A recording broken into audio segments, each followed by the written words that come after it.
Mr. Secretary, which nation's armed forces depend most on space? So the United States leverages space more than any country in the world.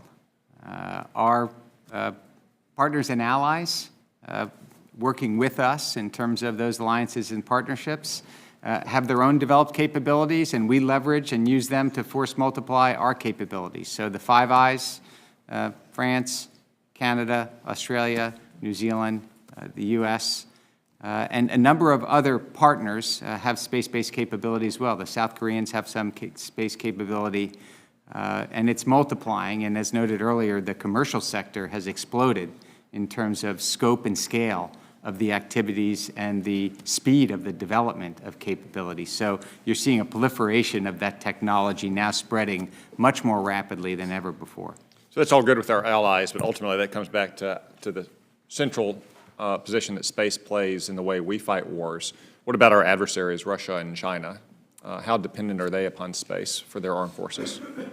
So China has expanded by orders of magnitude. The Russians have grabbed back. They have newly invested in space and have developed some relatively exquisite capabilities.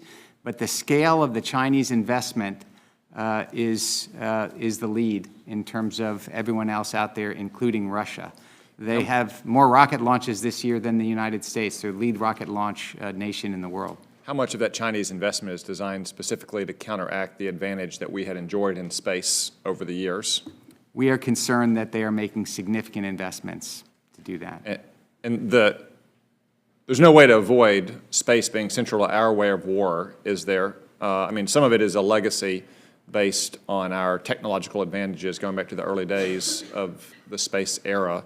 But it's also just the fact that we live in the new world and they all live in Eurasia, and we have to project power across a global scale, which depends on space. And secondarily, we have made the choice over the last 30 to 35 years to fight information-centric warfare. And I don't just mean long-range precision strikes or fancy cyber attacks. What does it mean to a private on the ground with a rifle if we lose dominance in space? It's pivotal. Our targeting, our communications, positioning, timing, location for GPS, and then all of the ISR capabilities in terms of surveillance and reconnaissance that we get from space, real-time situational awareness of adversaries, locations, and activities. To lose those capabilities would be very significant, and that is why we are so focused on defending and protecting them. Let's talk about defending them. Where are we today versus, say, where we were a year ago in our space assets? Are we more or less vulnerable to, say, a kinetic strike from an anti-satellite missile? So we are improving our capabilities from investments that started several years ago. In fact, even late in the Obama administration, there were some significant investments, as you're aware, from this committee and others. In terms of the details of those activities, we could discuss that in a closed hearing. More or less vulnerable to cyber attack, both in orbit and on the ground? As noted earlier, we're very focused on the cyber piece. So we don't know what we don't know in some respects in terms of what an adversary may be doing, but we are hardening the entry points, and there are fewer entry points in space, some space systems versus other systems that are more connected and networked. So we're making progress there, but it's a priority, and we are continuing to approach it quite urgently.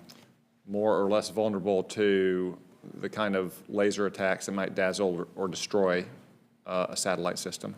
So we are concerned about ground-based effects on satellites, and we are seeing potential adversaries invest in them.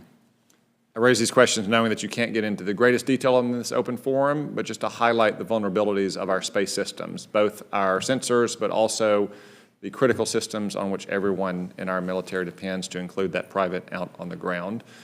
We may not want to have a space race. We may not want to weaponize space or have weapons in space, but if our adversaries are competing there, we don't really get a choice whether we compete. We only get a choice whether we win or lose. Thank you, gentlemen. Yes, Senator. Thank you.